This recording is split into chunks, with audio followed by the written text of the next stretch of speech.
Sean Hannity from 1 till 4 on News Talk KVNU 102 FM and 610 AM.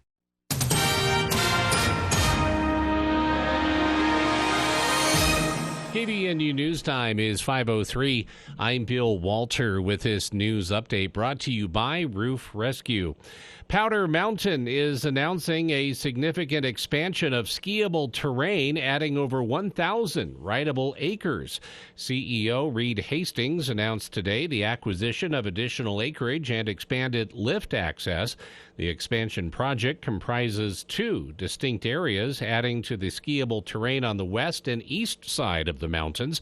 On the west side, the public will be introduced to two new areas featuring expert and advanced terrain, enriching the skiing repertoire of Powder Mountain. Meanwhile, homeowners on the east side will gain access to vast stretches of expert and advanced terrain, enhancing the exclusivity of their experience. CEO Reed Hastings, in a statement released today, said that they're fortunate in Utah to have enough land to expand their skiable terrain and keep the ski experience uncrowded. He went on to say these acquisitions, alongside their decisions to not accept mega passes and limit day ticket sales, help to fulfill their promise of keeping Powder Mountain uncrowded, independent, and a truly special place for generations to come. In addition to the expansion of terrain, Powder Mountain revealed plans for new lift services catering to both the public and private areas of the resort. The public will benefit from enhanced accessibility to the Wolf Canyon and DMI areas, renowned for their exceptional expert and advanced terrain. This expansion will encompass 900 acres of lift-served terrain and 147 acres of hike-to access, promising thrilling adventures through wide-open bowls, pristine glades, and expert chutes. KVNU News Time is 5:05. KVNU weather for tonight. Our forecast mostly cloudy with a chance of showers by late tonight, and the overnight low tonight in the mid-30s. Good chance of showers on Saturday, high temperature near 50. Showers with maybe a thunderstorm on Sunday, and high temperature around 45. It's been to 53. It's 50 right now at KVNU. Quality First Insurance. Insuring your business can be frustrating, but Matt Robbins at Quality First Insurance can help, and he will call you back. For more information, go to q1ins.com. Roof Rescue is your local roofing specialist, dedicated to keeping your home safe and dry no matter the weather. Their team of experienced roofers is here to serve you, providing top quality service at affordable prices. From minor repairs to complete roof replacements, they've got you covered. Remember, your roof is your first line of defense in protecting your family from the elements. So don't wait until the next storm to discover your roof problems. Call Roof Rescue today at 435-999-4268. They're your trusted local roofing experts, here to keep your home safe and dry. Roof Rescue, celebrating 10 years of providing watertight peace of mind. KVNU News Time is 5:06. A 21-year-old Smithfield man is headed to prison for raping several teenage girls after supplying them with drugs and alcohol. Manny Bald Eagle has been in the Cache County Jail since being arrested in October 2022. Bald Eagle was sentenced Wednesday during a virtual hearing in Logan's 1st District Court. He previously pleaded guilty to 3 counts of forcible sexual abuse, a second-degree felony, 2 counts of assault by prisoner and distribution of controlled substance, and attempted assault by a prisoner.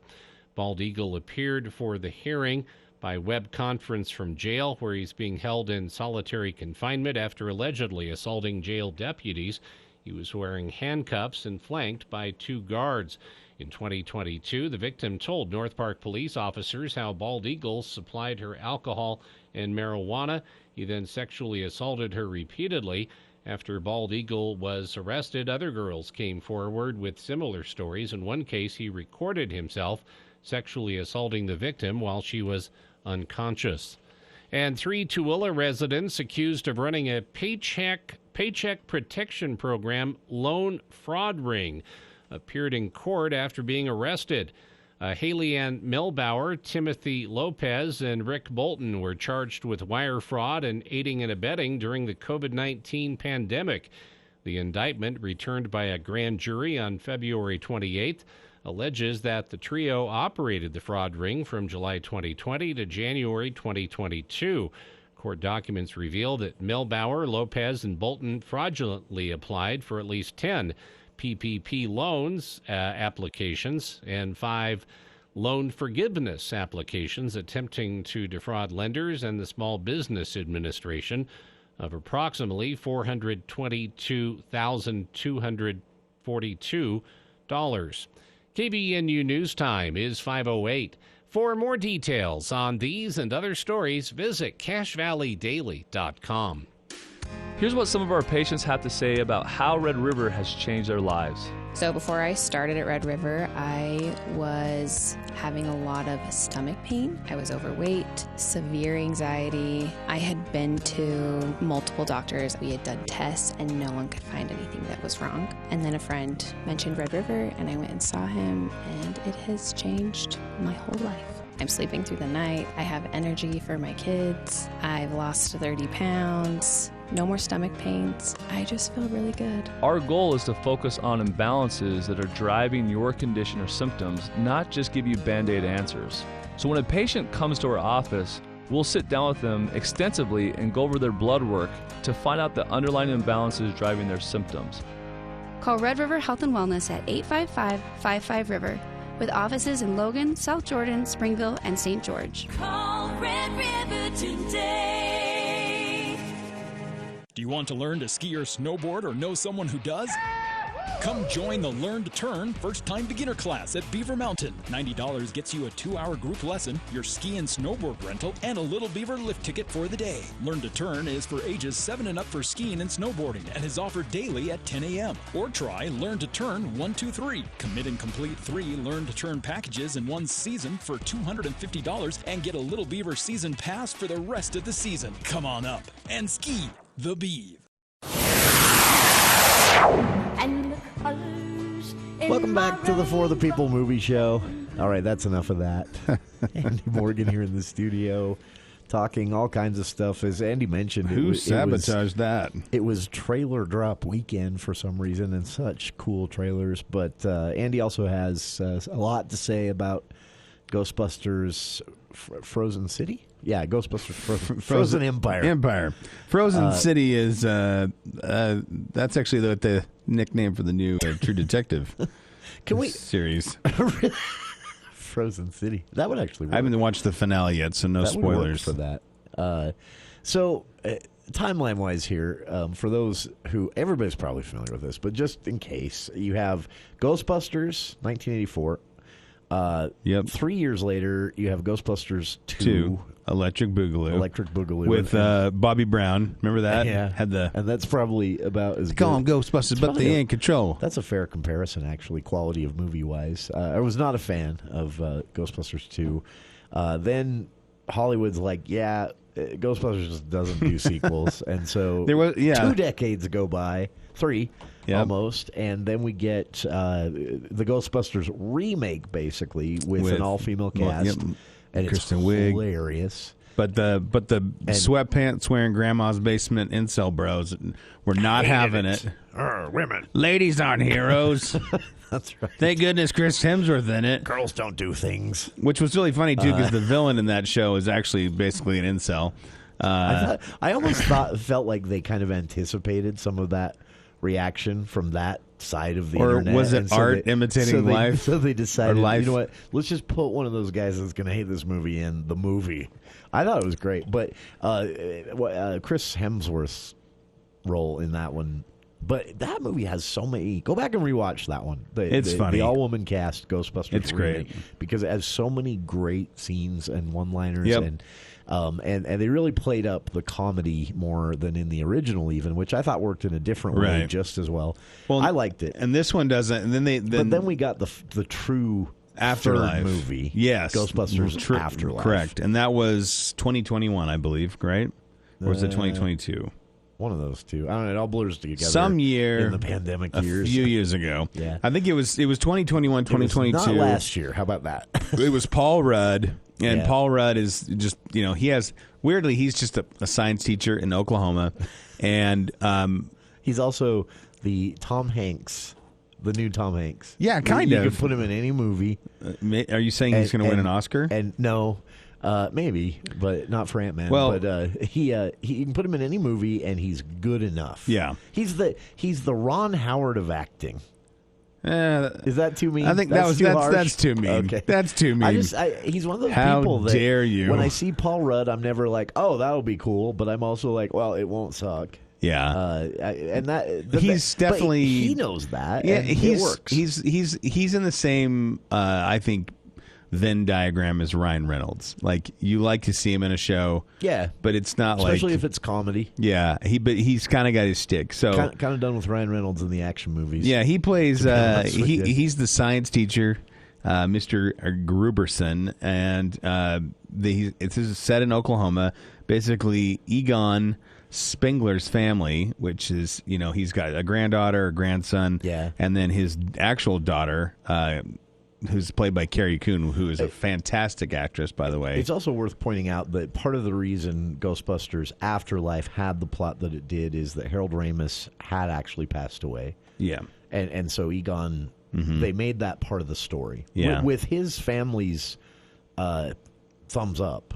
They made his death in real life. They made that a part of the Ghostbusters official third movie plot. He's gone at the start of the movie. The Ghostbusters Afterlife was directed by Jason Reitman, who is the son of original Ghostbusters director Ivan Reitman. Yeah. What's interesting is at the I end remember reading that they actually reached out to Ramis' family and said, "Are you guys okay with us doing this, using his voice?" Using his image and a movie that has a plot of him being dead when he died in real life. Are you okay? And his family said, actually, he would love that. Yeah. So I thought that was kind of cool. That's what got me to see it in the first place, because I was a pre-thumbs down. He died in 2014. And so it was originally supposed to come out in July 2020, but it came out, I believe. Let me look here. I don't see a release date. Oh, it came out August 23rd, 2021. Or no, I'm sorry, November 19th, 2021. So it came out, delayed a year. Yeah, quite a bit after, just because of COVID. So, but again, the plot is they inherit this old ramshackle house that they think is just a dump from this grandfather/dad that they've never really known that well. He's obviously passed away, and so they kind of relocate because this family's kind of struggling anyway in some the Spengler family. But what they end up finding out as they kind of crack the clues and stuff is that he brought them there on purpose because there are nefarious forces at work in the old fracking tunnels of Oklahoma. And I don't mean fracking like as an adjective. I mean it more as like. That's what they do, and they play that plays a little bit of part. And anyway, so they kind of get the whole kind of mystery gang together, the Scooby-Doo gang, and has the kid from Finn Wolfhard from It, but he's obviously a lot older now. And it's just sometimes get the impression from him that he's going to be such an annoying adult. I actually, as an actor, as I was coming into here, I actually think he's got a bright future. Sometimes I'm like, you are going to irritate people. Coming into Frozen Empire, he's very, he's kind of, I don't, because the problem is he's the best part of it. Well, when you come out of a movie like that. And I don't want to say you're typecast, but people kind of expect this from you. Yeah, that's what I mean. Is he's the best part, and I wondered if he was just going to always be cast in those. He's got kind of a 50-50 goofy kid roles. He's got like a 50-50 balance, I think, in Frozen Empire. I was really impressed. Oh, that's cool. And this is shifting gears over to Frozen Empire because again, Afterlife it's just fine. It's not. I think I gave it a solid B. It was just, it was pretty good. Maybe B minus. It did away with those, this sequel doesn't need to happen things, but it wasn't, a huge. I think the setting, I think the setting was probably something that wasn't super exciting in Oklahoma. So it was too long. I think it could have benefited from some editing and an hour and a half time run. Yeah, they moved it back. Run time. They moved it back to New York in Frozen Empire. And when we pick up with our our cast, right? They're essentially Ghostbusters. Ghostbusters is restarted. Yeah. The movie opens, in fact, with them chasing a ghost through New York, the streets of New York. They're in the familiar hearse or whatever it was, the old ambulance with the Slimer's back too, right, from the original movie. It's not a big which is good. Believe me. Yeah, that's what kind of threw me off in the trailer. You see the mini Stay Puffs in that scene, which are hilarious. Yeah, and it was funny, but I'm like, really, we don't have any better ideas for scary monsters? And then you see a lot of Slimer in the trailer, and I feel like why don't you just re-release the original movie if you're doing this? So it's not like that. No, what I would say about this is they spread the screen time so perfectly between all the characters to, again, kind of give a tip of the hat to, hey, you remember these guys, but also, hey, we've got these guys. And also, here's some other characters that we're going to throw in to add a little more flavor, too. Because, for instance, Paul Rudd is in there at a perfect dose. You've got, Ernie Hudson shows back up, Dan Aykroyd, Bill Murray. There's a funny thing about that. Bill Murray in an interview, so he was called on this. When they made the original third movie, Ghostbusters Afterlife, Bill Murray was quoted saying he and Dan Aykroyd discussed it with him, and they said, we'll do this, but it's only we're just doing a cameo. That's it. We have no interest in being a part of a revived Ghostbusters franchise. And then he was called on that in an interview before this film. They were like, so you said you'd do a little cameo at the end of Afterlife, and that was it, to help the movie get a little boost and all that, and to promote the other actors working hard on it. And now here you are with a larger role in the second film, and they ask him about that, and Bill Murray says, they made a good movie. Yeah, no. I mean, that was. He said that was it for him. He said he saw Afterlife. He thought they did that really well. I'm interested in being a part of this. No, he's great in it. Again, Paul Rudd, Carrie Coon, both great actors, and they've got it. It's hard to really.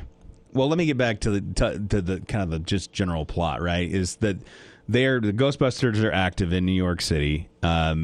But like typical Ghostbuster fashion, they can't always quite catch a ghost without causing a little bit of turmoil, either running over electric bikes in the city or, taking out a chunk of a skyscraper, stuff like that.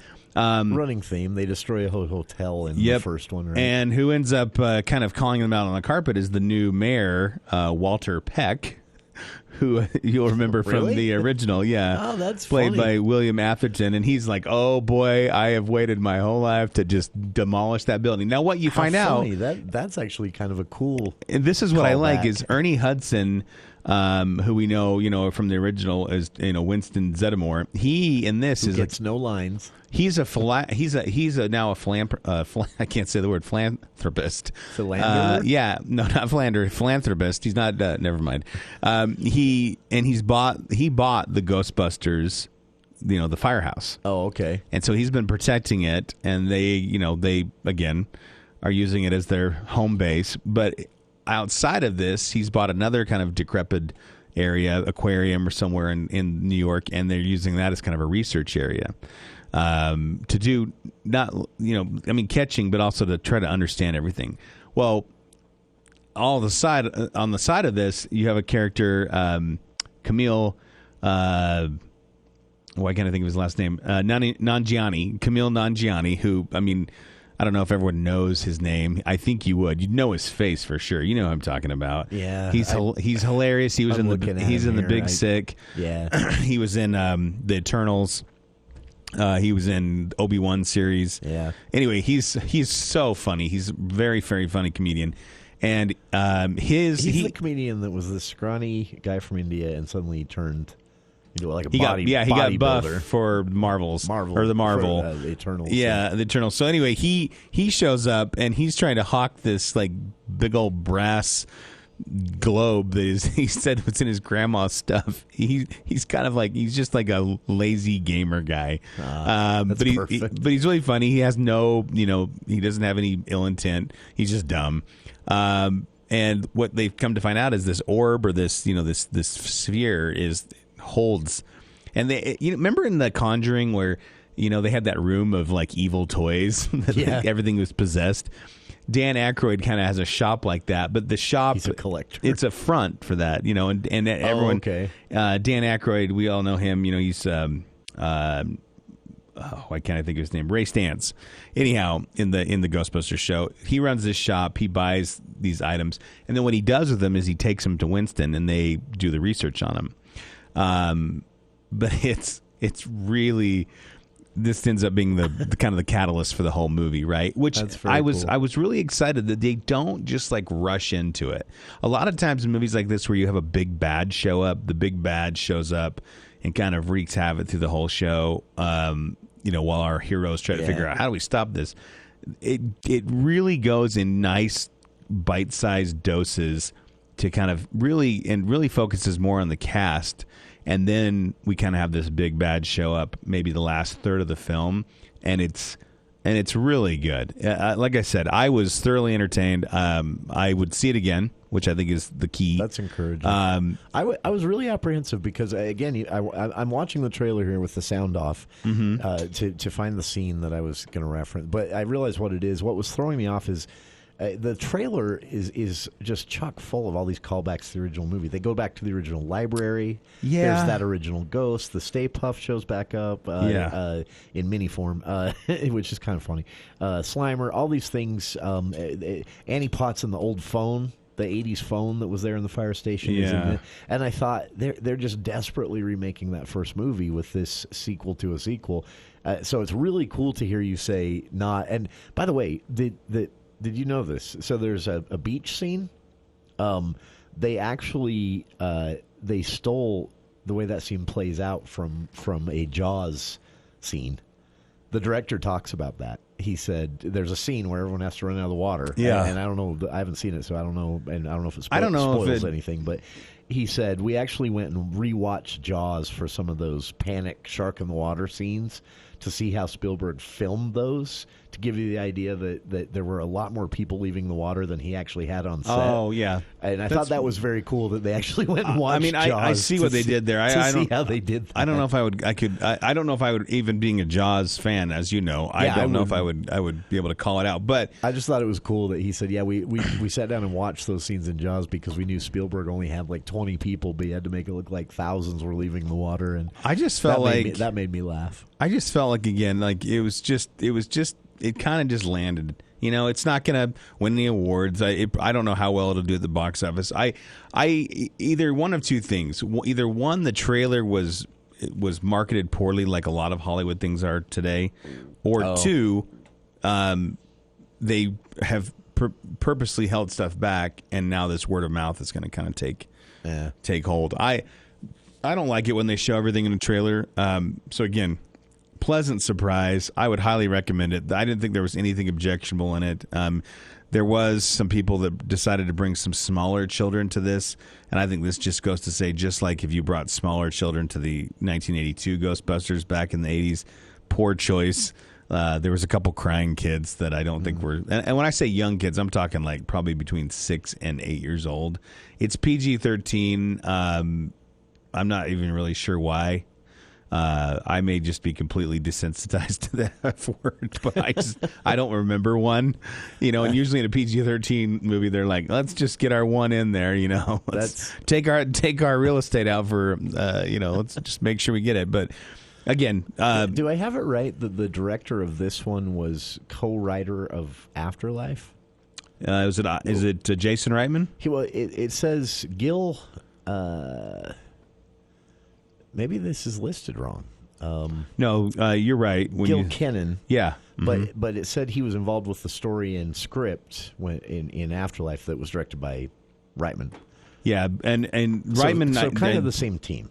Yeah. Okay. Yeah, Gil Kennan, he is... and I'm not 100% sure. If I look at his filmography, he's like more of a... this is why it came back. He did the re-up of Poltergeist in 2015. Oh, okay. That I so wanted to like. But before that, it was Monster House was his big movie. Oh, I like that one. The animated movie. That was kind of cool. He's got A Boy Called Christmas, and then he was the writer of this, but not the director of Frozen Empire. Okay. So he was the writer of Afterlife, writer of Frozen Empire, director of Frozen Empire. Okay. So Both yeah, roles in this one. and it looks like cool. I didn't know this too, but this is interesting. Did you know that they actually have a movie coming out directed by Jason Reitman called SNL 1975? Oh, that could be fun. That is about the big leading year. up to the Saturday Night Live premiere. Anyway, that's in very 75. But yeah, go see it. What was your final grade? I give it a B+. I thought it was it's solid, and Okay. it's more of this thing of just movies are back. Which, long overdue, I guess. There's a big debate on this, by the way, on when movies were back. Some say it was with Top Gun. Some said it was Dune, the first Dune. I don't know. They've been back for a while, but the box office is finally reflecting that. Speaking of box office, Andy noticed this as well. Ghostbusters, Frozen City. Sorry, I'm confusing my Godzilla and Kong. Is actually raking it in at the box office. So enjoy your few moments of success there, Ghostbusters Frozen City. Andy gave it a decent grade, and it is just surprising me. I didn't think the first one would do as well as it did, and for the second one to even outpace that is pretty impressive. Also new in theaters, premiering this weekend, Godzilla X Kong: The New Empire. One review, I know you didn't get a chance to see this, Andy. One review I saw said New Empire feels almost like a larger-than-life nature documentary as it uses snapshots of Kong's new normal to wordlessly convey the loneliness of Kong as he thinks that he's the last of his kind. But the review at The Verge, the critic there, who is usually someone I trust quite a bit, we tend to like the same movies, he said this is actually worth seeing. He said it explores the if you haven't seen the original, and to clarify, this is not Godzilla -1 Godzilla. This is Godzilla King of the Monsters Godzilla. The American version is, well, that's not accurate either. The companies cross over, but the Godzilla -1 last year was from the original Japanese filmmaking crew behind Godzilla for decades. The American version, Godzilla King of the Monsters and Godzilla vs. Kong, and now Godzilla X Kong, The New Empire. These are sort of Hollywood-upped Godzilla movies with a sanction from the original Japanese filmmaking crews. This is separate and a sequel to Godzilla vs. Kong. And, of course, if you've seen the trailer, it's obvious Godzilla and Kong team up on a common threat in this one, begrudgingly. They don't really like each other. But the Verge reviewer says that they do. It is interesting and fun to watch because they explore a little bit more of the history of Hollow Earth, where Godzilla and Kong come from, which will make no sense to you if you didn't see Godzilla vs. Kong. But and then the reviewer also says, but make no mistake, it is not necessary to have seen the others to enjoy this movie. So, yeah, it is what it is. I wasn't a huge fan. Andy liked Godzilla vs. Kong. I didn't. I'm still kind of mad about Godzilla and Godzilla King of the Monsters. So by the time we got to Godzilla vs. Kong, maybe I was... I really like that first Godzilla, the Hollywood-upped version, in 2017, or 14 maybe. Wow, has it been that long? But Godzilla King of the Monsters, I was so angry, just horrible. And so Godzilla vs. Kong, I kind of went in with a negative attitude and didn't really care for it. Andy really liked it. And from what I'm reading, Adam Weingard's Godzilla X Kong, The New Empire, where they team up, is much like Godzilla vs. Kong as far as content, what you can expect. So if it's your thing, it'll be a fun movie. You can also still see Dune 2 and pretty much everything that is available still playing here in Logan this weekend. So we'll be back with more of the For the People movie show after the news with KVNU's Bill Walter. Thank you, Jason. KVNU News brought to you by Logan Extermination. The toxic environment of the Cache County government finally spilled over into an open meeting on Tuesday with a dramatic display of finger pointing and accusations. Terrell Warner, the county's director of its Office of Victim Advocacy, said she was deeply concerned about the threats, the intimidation, the hostility, and retaliation that exists in Cache County. Warner, a 28-year veteran employee of the county, voiced her complaints to the Cache County Council in what could only be described as a one-woman manifesto condemning the county government's toxic environment. She recalled how for many years they had a respect-based model of leadership, but today it is a fear-based model that is in place. The hostile environment has led to low morale, high turnover, low creativity, and low innovation on the part of county employees, Warner contended. Proving her point, Warner cited county employees who had been forced to sign non-disclosure agreements, been threatened with lawsuits, and are reportedly afraid to come to work every day. Warner's complaints about employees being forced to sign NDAs and threatened with lawsuits were confirmed by a state audit in July 2023 by the Utah Office of Victims of Crime. When it came to citing specifics, however, Warner laid most of the blame on the doorstep of County Executive David Zook. Warner said that she has received 2 threatening text messages in February from Cameron Cox, a candidate for county attorney in the upcoming November election. When Warner reported those texts to Zook, not only did he fail to take them seriously, she claimed, but also admonished her for gossiping. Warner also blamed Zook's hit-and-miss contract signing authority for what she termed the Rich County fiasco and budgetary overruns on the Children's Justice Center. On the spot, each member of the council responded affirmatively. Council Vice Chair Barbara Tidwell became emotional during her comments and rose out of her chair. Council Chair David Erickson said that he wanted to institute a policy protecting county whistleblowers years ago, but had been lied to by county officials. Zook acknowledged that he had not signed a contract for an outside entry to investigate Warner's claims about the Cameron Cox texts. He emphasized, however, that the inquiry was being pursued, but declined to discuss those details in an open meeting. Much of the county's problems, Zook added, come from a total lack of communication. A dollar doesn't go as far as it used to. Dollar stores are raising prices and closing stores. After it bought out Family Dollar, the company behind Dollar Tree has floundered. In a recent financial report, it admitted in the last 3 months the company lost $1.7 billion. At the same time, announcing that about 1,000 stores will close. 3 years ago, Dollar Tree set a new base price of $1.25 in its stores and now says it will sell some items at a cap of $7. There are over 100 Dollar Tree and Family Dollar stores in Utah. The company has not announced which ones will close, but if spread equally nationwide, that may mean 9 or 10 stores may close in Utah. Most of those would be Family Dollar locations. KBNU weather brought to you by Cache Valley Hearing and Audiology, the highest quality for your audiology needs. For tonight, showers mainly after midnight, low in the mid-30s, and a good chance of showers tomorrow, high around 50.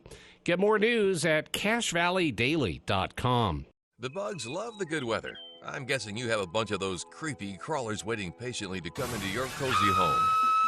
Let Logan Extermination take care of those unwanted pests with a monthly exterior spray. Now, for a limited time, they'll spray your home's exterior monthly from April to October for only $65 per month for a 2,000 square foot or less home. Call Logan Extermination before your home becomes enemy territory. Logan Extermination, 752-8450. ABC News, I'm Chuck Severson. One of the largest construction cranes has arrived at the scene of the bridge collapse in Baltimore. Maryland Governor Wes Moore. But the big part, and one of the challenges, is that the key bridge, which sits on top of the vessel right now, that weight is somewhere between 3,000 and 4,000 tons. Container ship there. While the Federal Reserve expects to cut interest rates this year, says Fed Chair Jerome Powell, it won't until it sees more good inflation readings and is more confident that will and is happening. A Commerce Department report today indicated prices rose at a lower rate last month. A last-minute decision, say Vatican officials, had Pope Francis skipping the traditional Good Friday procession at Rome's Colosseum. He's battling respiratory illnesses for months.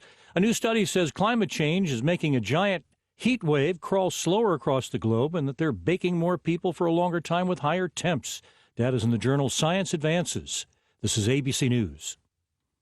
Hi, I'm Jay Broadbent with Alpine Home Medical. This is a story that came to us from a real customer, and I wanted to share it with you. We came in looking for a scooter for our mother. The staff at Alpine showed us different options for scooters and battery-operated wheelchairs and helped us find one that was easy for her to handle and easy for us to get in and out of her car. They have fabulous customer service. We love hearing about your experiences. Visit us online at alpinehomemedical.com.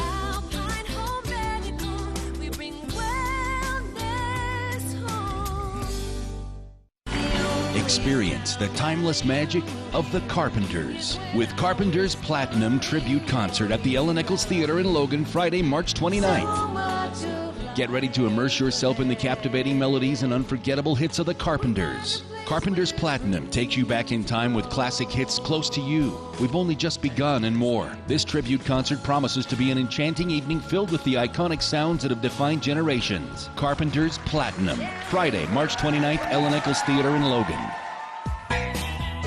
Spring is finally here and everyone has that warm, fuzzy feeling. Add to that feeling with the Spring Spectacular sale back now at Discount Tire and Automotive. And when you buy 3 tires, you get the 4th tire absolutely free. You heard right. Buy 3 tires, get the 4th tire free, plus get free alignment valued at $119. Discount Tire and Automotive scours the competition to be sure no one beats their deals online or in store. So grab 3 great all-season radial tires at a rock-bottom price and get the 4th tire free on select brands. Short on cash? Use their layaway program or take advantage of 12 months no interest OAC. There's also no credit check financing. Whatever your budget, Discount Tire and Automotive has the will and the way. Make your tire and service reservations online 24/7 at webtires.net. Cure your budget pains today with the Spring Spectacular sale at Discount Tire. 885 North Main in Logan, 110 South Highway 165 in Providence, and 728 South Main in Smithfield. Discount Tire. So much more than a tire store. Hey, I'm ABC's Daria Albinger. Gather up your W-2s and your 1099s because it's that time of year again. The tax filing deadline is right around the corner. We've got you covered every step of the way, from getting organized to filing to receiving your refund. We'll bring you advice from accountants, industry insiders, and yes, even the IRS. So join me for tax tips from ABC News now through the filing deadline right here. Weekday mornings at 9:50 on News Talk KVNU. This is the Sean Hannity Show. There's one thing going into this election year we've got to just stand back and marvel at. All conventional political gravity that would normally apply to a presidential candidate does not apply to Donald Trump. They have made Donald Trump. They've done the impossible. A fighter like Donald Trump, they've turned into a sympathetic figure. Sean Hannity, weekday afternoons from 1 to 4 on News Talk KVNU.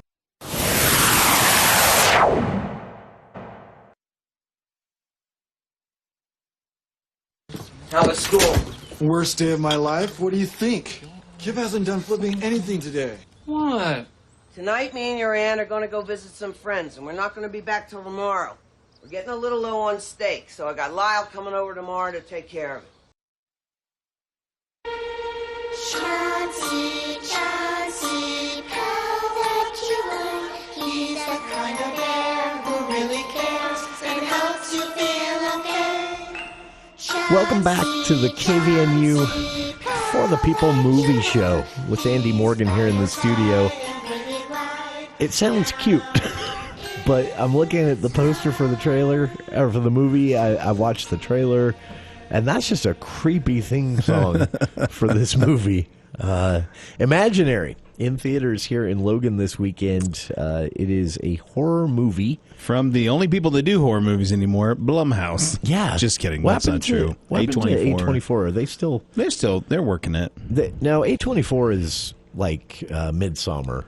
and Hereditary, Lamb.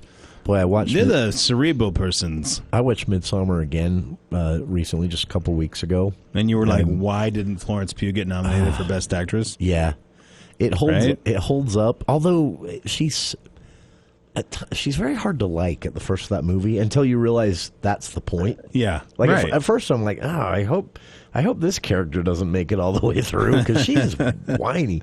But then you realize that's actually part of the story. Her right. Her professional victimhood kind of throughout the first part of the film, and but yeah, that movie just holds up as a. It's not even really scary, but it is. I don't know how to describe it. You know what bothers me? I'm going to say I'm going to rant here for a second. Okay. But I was looking at. I don't generally pay much attention to Rotten Tomatoes. I used to, and I don't anymore either. I've probably excluded myself from that club now because of my feelings towards it. But you know, we've talked about this before. Michael Crichton, one of the greatest authors of all time, he wrote tech fiction or like Jurassic Park. I think he still holds a record for New York Times bestseller list, number of books on the bestseller list.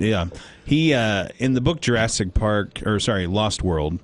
I can't remember if it's an Ian Malcolm quote in that book, but he essentially it's kind of Michael Crichton. A lot of his personal beliefs got filtered through his writing. And with The Lost World, there's a point in that where he talks about how the internet will basically be like the downfall of society. And a couple of things that get pointed out in that is, one is the groupthink, that, it encourages, it's, less about finding your own voice and more about sort of joining the throng. And I think, and I would say that was well into play before social media, right? I mean, people have always liked lists, it's the New York Times bestseller list or whatever. But with like the dissolution of bookstores, right? You go to Amazon and it says, Amazon's best books of March, right? And you don't browse shop a lot of things anymore. You don't. Music or what is everyone book. else reading? I'm not saying everybody does this. I don't do this, but I do check. I'm like, what's trending? And I think that happens on a critic level as well, because I look at something like Imaginary, right? And, this is sitting at 33% on Rotten Tomatoes. It's got, I think an average on Metacritic of like 4.7, or maybe it's IMDb, 4.7 out of 10. And for me, truly, this is a solid B, right? This is something that I would probably watch again. Now, am I going to... Are you distinguishing a solid B in the horror movie category or just overall? Movie? Okay. Yeah. And here's what I don't understand. Like, what are we holding things up to, right? Because if I go into the movie theater and I'm like, Imaginary, well, this isn't an Oscar winner, right? Like, maybe, I don't know. I just don't know. I honestly sometimes am just really confused of am I just abnormal and I just like everything for the most part? Or, am I easy to please? I always felt like you're more like the actual average moviegoer than most critics. Because there is that critic side to your approach to movies, where I don't love everything. Yeah, you don't love everything, and you do at times focus on what critics do, directing and writing, and even editing and production. But you're also like this just typical moviegoer, where if a movie entertains you, and I think you'll give it a good grade, which is kind of the point. I think if you're not a lot of critics forget that. I think. Well, yeah, I think if you're like not a Sean Means, I don't think if you're a scholarly critic, somebody that's, I mean, I don't know, because you could get into this whole debate of like film reviewers, which I would probably classify myself more, or then there's film criticism, which I think makes people tired. I think you do what I think made Ebert so popular, though, because he sat on both sides of that. He was a full-on critic. I mean, he has lengthy essays on poor lighting in a film. I can't remember what the film was, but that was his whole problem with the film, is that he was so mad that an otherwise great movie was impossible to see because the lighting was so bad. And that's a very critic thing. And he has other things that he wrote about great editing. He has a whole thing on George Lucas saying that the greatest thing about all the original 3 Star Wars movies isn't the writing or the acting or even the special effects, it's the editing. It's a really fun read. But then at the same time, Ebert would just be like, this movie was fun. Yeah, exactly. And I think that's what people want to know. Will I enjoy myself? I remember when he 2 movies that stand out to me early in my Ebert reading career. One was Blade, the original Wesley Snipes from 1997. That still surprises me. His review of that still shocks me. That one, and then also Spider-Man 2. He actually said Spider-Man 2 is not only a cinematic masterpiece, but it's also, it's like he said, it's the greatest comic book movie. And again, that was in 2002. We didn't get, unfortunately, we didn't get to get some of Ebert's takes on things that came later because he passed away. When did he die? I want to say 2010 or 2011. So he saw the first Iron Man, at least. Yeah, it'd be interesting to go back and look at those. But I remember he talking about Blade and how much he enjoyed that, and that's what I always appreciated about Ebert was. And keep in mind, this is a schlocky vampire / action movie with Wesley Snipes. And he was like, "This, go see this. It's so fun." I interviewed him for my senior thesis when I was in college, and one of the things that he said that I always appreciated this was, and I think he and I had kind of concurrent paths on this, is, I never set out to be a movie reviewer. And when people ask me that, when they're like, how do I get to do what you do? I'm like, you just don't. You know what I mean? Like, you don't open the classifieds. Somebody's like, what are the classifieds? In search of. Yeah. Movie critic. It's right next to the movie marquees. Same thing. But that's why we jumped on getting you to be a part of the show so many years ago. What, 16 years ago? In 2009. Because how often 2008. do you have an opportunity to have 2007 an educated, professional movie critic right in your own backyard who you can invite to be on the show? That's not something that happens. No, right? I've. It's funny to watch how I've changed. I used to get on. There's a gentleman named Pete Hammond back in the day that I think he wrote for either the Hollywood Reporter or one of those trade magazines. Oh, okay. And Pete was the guy that was on all the DVD boxes and posters. It was like a rip-roaring roller coaster of rowdy times, or whatever. Like, he always was the lines, and I was like, man, what is Pete's deal? Like does he love everything? Because I get liking some things, but Pete loves everything. You'd see it'd be like, I don't know, some stupid movie, and Pete would be like, really cuts to the heart of romance or something, and then that's why I left Rotten Tomatoes, because I started reading the critic blurbs on Rotten Tomatoes, and it was just obnoxious. Yeah, it's just. I actually have more respect for Pete, because what I realized after reading some of his stuff and kind of getting to know him is that Pete actually just really likes movies. And you know what? That's okay. Yeah. It's fine. I don't have a problem with it. So my thing is, I do like to be warned off if this movie that you're going to review here, Imaginary, this is one where I want to, because I've been burned so many times by horror movies that looked great. But then there are those other ones where, because remember Megan? Same group. We should also point out. Yeah, same group behind Imaginary, and that came out. I pre-panned it. I watched that trailer and thought, I am not getting suckered into this stupid one. Yeah, because this looks dumb. It's been done a million times before. Right. I'd rather go watch Chopping Mall from the 80s if you want to see a good killer robot horror movie.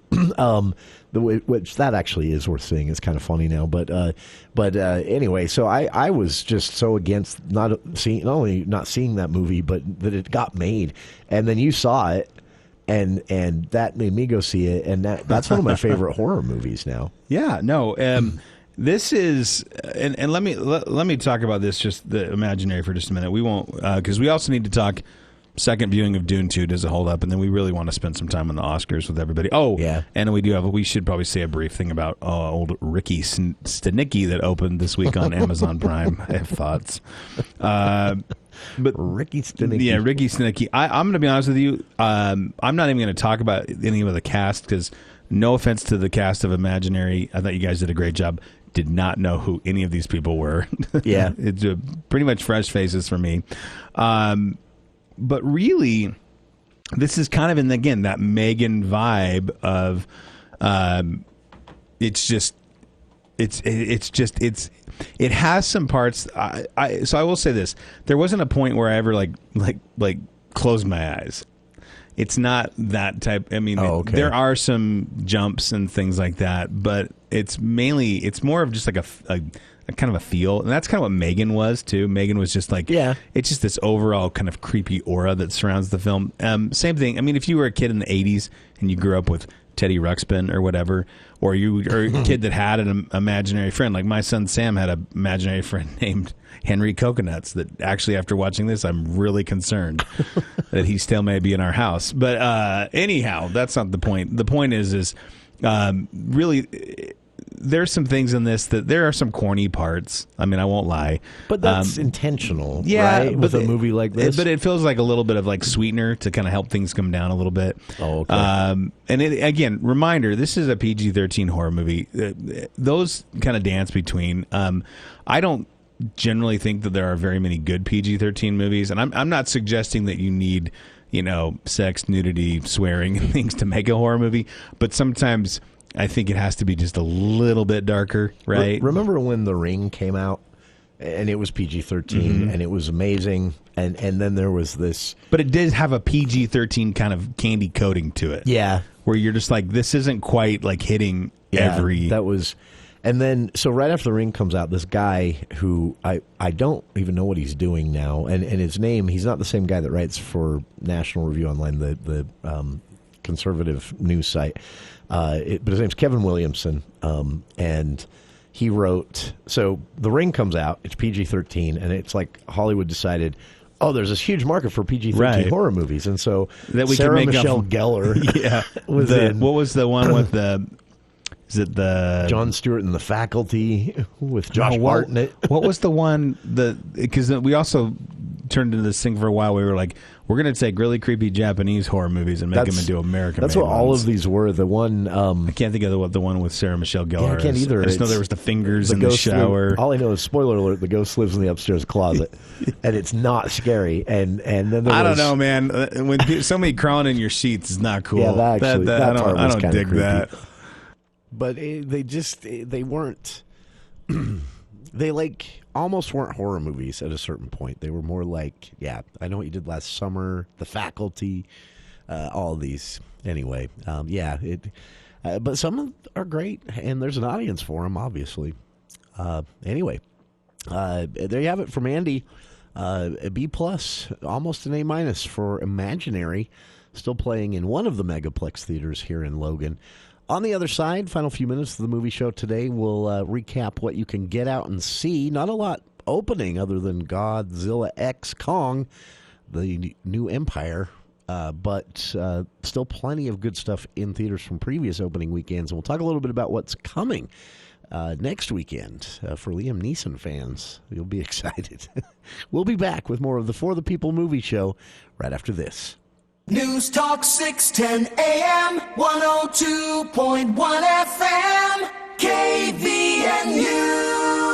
Hi everyone, it's Congressman Blake Moore here. One of my top priorities in Congress is addressing our crippling national debt, which has surpassed $34 trillion for the first time in American history. For the sake of the next generation's ability to achieve the American dream, Congress must take action to rein in our government spending and more efficiently and responsibly spend our federal resources. I'm working hard in Congress to craft policy proposals that lower our spending and deficits. On the House Budget Committee, we introduced our budget resolution for fiscal year 2025.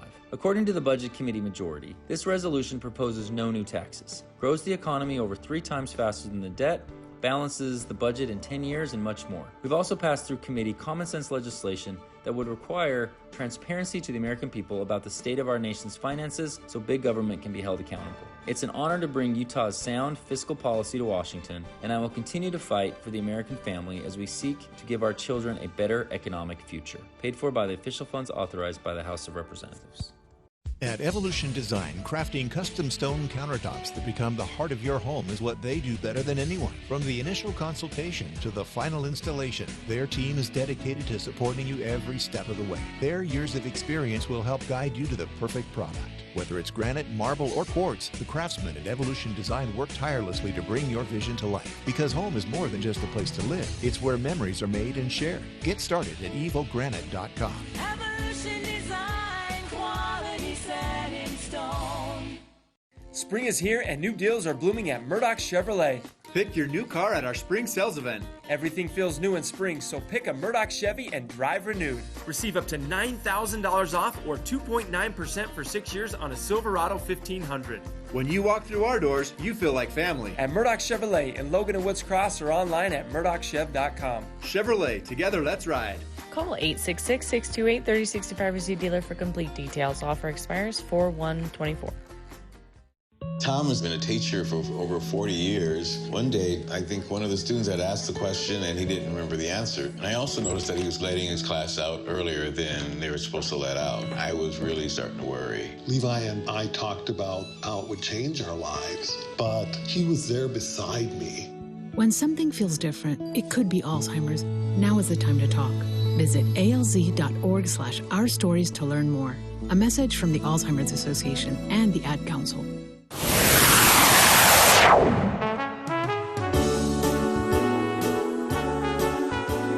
That's it for this week's movie show here on For the People with Andy Morgan. Andy will be back with us next week. Out in theaters today, of course, opening in the theaters here in Logan, both Megaplex theaters showing Godzilla x Kong, The New Empire. We talked about that a little already. You know exactly what to expect from this. Also, you know exactly what to expect from Liam Neeson's In the Land of Saints and Sinners. Subtitle, Haunted by Sin, Hunted by Sinners. Rated R, a thriller. You've seen this before. If you liked it, this is going to be the same movie with Liam Neeson. Ghostbusters Frozen Empire and Immaculate still playing in Logan.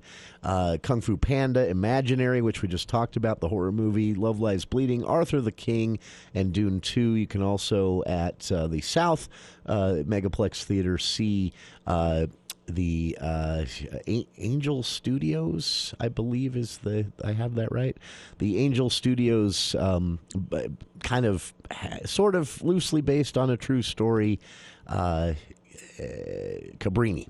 That is playing still as well. So get out and see a movie this weekend. Coming up next week, a lot to talk about hitting theaters. Someone Like You, romance, and Monkey Man, a thriller. It's getting a lot of